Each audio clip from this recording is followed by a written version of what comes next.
Assalamualaikum warahmatullahi wabarakatuh. Kita bertemu di pertemuan pertama Etika Profesi Teknologi Informasi dan Komunikasi. Di pertemuan pertama ini nanti kita akan membahas beberapa hal, diantaranya adalah pengertian dari etika, pengertian dari moral, dan juga pengertian dari norma. Pertama kita awali dulu dengan yang namanya etika. Mungkin kita sering mendengar tentang etika ya, misalkan dalam pergaulan harus tahu etika, kemudian kalau dalam berinternet itu disebut dengan netiquette atau ya internet, etika dalam berinternet disebut dengan netiquette ya, itu sering kita dengar. Nah, etika juga lazim disebut sebagai etik, berasal dari kata Yunani yaitu ethos, yang artinya adalah norma-norma, nilai-nilai, kaidah, dan juga ukuran-ukuran bagi tingkah laku manusia yang baik, seperti yang dirumuskan oleh beberapa ahli. Nah, ini nanti kalian bisa baca sendiri. Jadi dari O.P. Simorangkir seperti ini ya, merupakan pandangan manusia dalam berperilaku, ukuran yang dan nilai yang baik.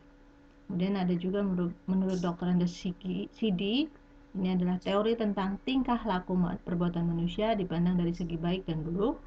Kemudian ada Dr. Andes Haji Burhanuddin Salam, ini tentang yang mengenai nilai dan norma menentukan perilaku manusia dalam hidupnya. Nah, kemudian ada juga pengertian etika menurut KBBI. Ini ada 3, yaitu ilmu tentang apa yang baik dan buruk, tentang hak dan kewajiban moral.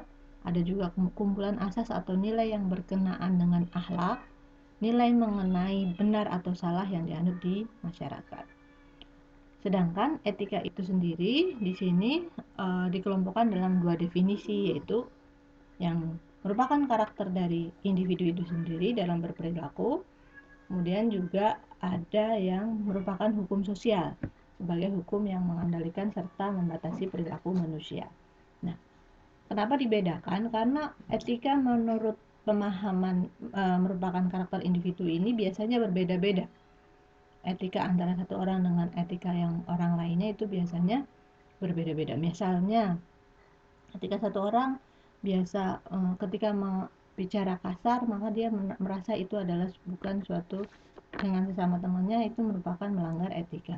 Tapi ada juga yang beranggapan bahwa misalkan bicara dengan bahasa yang kasar dengan temannya adalah hal yang biasa saja. Contoh-contoh bahwa etika juga didefinisikan merupakan karakter individu. Secara umum, etika itu terdiri dari 2 bagian, yaitu etika umum dan juga etika khusus. Etika umum itu biasanya bagaimana manusia harus bertindak secara etis, secara keseluruhan, interaksi secara umum sebagai manusia. Sedangkan etika khusus ini adalah penerapan prinsip moral dasar dalam bidang kehidupan khusus. Contoh, ada etika khusus di bidang kedokteran, ada etika khusus di bidang misalnya guru atau dosen, ada etika khusus di bidang yang lainnya misalnya. Kemudian etika khusus lagi dikelompokkan menjadi etika individu dan juga etika sosial. Etika yang individu merupakan yang menyangkut hubungan individu dengan dirinya sendiri, sedangkan sosial menyangkut hubungan individu dengan lingkungan kehidupannya. Nah, etika individu dan etika sosial di dalam etika khusus itu tidak bisa dipisahkan, jadi harus saling melengkapi. Kemudian tadi kita bicara tentang etika khusus, itu ada beberapa lingkup dari etika sosial nih. Etika sosial ini terbagi atau terpecah menjadi banyak bagian atau bidang. Contohnya etika sosial terhadap sikap kita terhadap teman atau sesama, terhadap keluarga, etika dalam berprofesi, etika berpolitik, etika lingkungan, dan juga etika secara ideologi. Nah, sistem penilaian etika ini titik beratnya adalah pada perbuatan baik atau jahat, susila atau tidak susila. Perbuatan atau kelakuan seseorang telah menjadi sifat baginya atau telah mendarah daging, itulah yang disebut akhlak atau budi pekerti.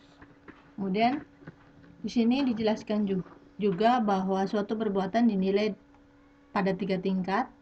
Tingkat pertama ini semasa sebelum lahir. Belum lahir maksudnya belum lahir perbuatannya ya, masih dalam tahap niat. Kemudian yang kedua, sudah terjadi perbuatannya menjadi perbuatan nyata, yaitu pekerti.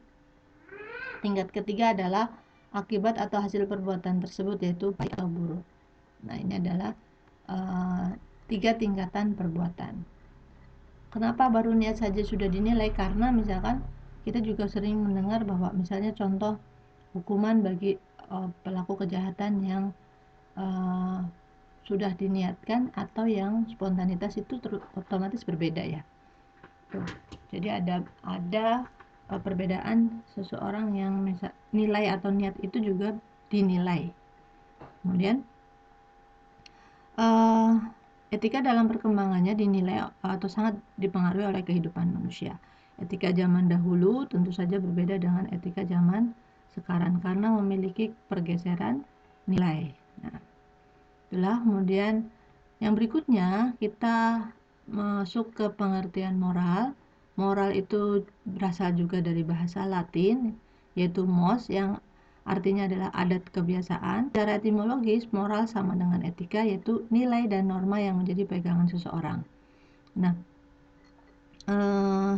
di sini ada pengertian bahwa ada tahapan perkembangan moral dikelompokkan ke dalam 3 tingkatan. Moral itu ada yang prakonvensional, kemudian konvensional, dan juga pasca konvensional. Di prakonvensional ada orientasi kepatuhan pada hukum dan hukuman. Ada yang kedua adalah orientasi minat pribadi. Yang tingkat kedua ini adalah orientasinya sudah keserasian interpersonal dan konformitas. Orientasi berikutnya adalah orientasi otoritas dan pemeliharaan aturan sosial. Yang kelima, di tahapan ketiga ada orientasi kontak sosial, dan yang terakhir adalah prinsip etika universal. Maksudnya apa? Di tahap prakonvensional ini adalah moral umumnya ada pada anak-anak, walaupun orang dewasa juga bisa menunjukkan penalaran ini ya. Di tahap pertama, misalkan seseorang memfokuskan dirinya pada konsekuensi langsung dan dari tindakan mereka yang dirasakan sendiri. Misalnya anak-anak jangan misalkan dilarang, mereka tahu bahwa suatu tindakan dianggap salah secara moral bila orang yang melakukannya dihukum. Biasanya anak-anak kan takut ya, tidak melakukan sesuatu karena takut dihukum. Contoh, anak-anak tidak melakukan harus menghabiskan makanan misalnya. Kalau tidak habis maka nanti misalkan tidak boleh main. Itu merupakan contoh dari tahap pertama, yaitu prakonvensional. Melakukan sesuatu atau menjalankan moral misalkan karena takut dihukum, atau tidak boleh memukul teman karena nanti akan dihukum atau mungkin dimarahi. Masuk di dalam tahap pertama. Yang tahap kedua ini menempati posisi apa untungnya buat saya. Misalnya anak-anak punya etika jika setelah makan misalkan mencuci piring. Kalau mencuci piring maka akan mendapatkan misalkan pujian atau mungkin mendapat uang jajan lebih. Itu juga merupakan tahap kedua, masih dalam, kalau orientasinya seperti itu berarti masih dalam tahap pra-konvensional. Kemudian ada juga orang yang melakukan menerapkan moral di dalam kehidupannya, ini sudah di dalam tahap konvensional. Tahap konvensional yang tahap ketiga ini adalah memasuki masyarakat dan memiliki peran sosial.